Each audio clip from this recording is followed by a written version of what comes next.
So the district has already withheld 15% from every school and department. You've already found some other savings, another $1 million in savings. I'm assuming those were the easier decisions. What are the types of hard decisions that are going to come to your board? What kinds of things can you do to make up the other $7 million? Yeah. Jeremy's already beginning to look at ways for us to close that gap and account for that shortfall.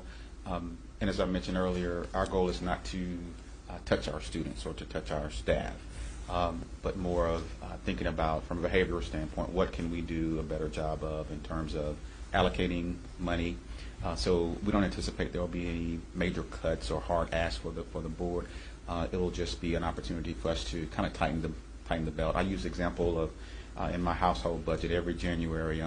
We're looking at where our dollars going. What are all these subscriptions that we're spending? You know, do I need all these channels on my TV? And so similarly, we're looking at everything that come across my desk. You know, do we need this? Is this a duplicated service? And so we'll share more about that in the coming weeks. Can I see one more in? Just for the families of students in the school district, can you just give a little bit of a summary of how this may affect them? Because they're not always involved in some of the budgets or the people who maybe work at the school, but they're a part of the school system and might be wondering, how does that trickle down to them specifically?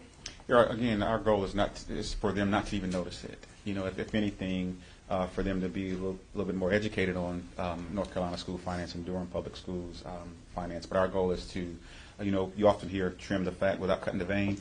Students will be a vein for me, and so we don't want to do that. You know, so we're going to do all we can to protect our programs, protect our students, and anything that is yielding positive results in terms of academic achievement and social emotional growth for our scholars.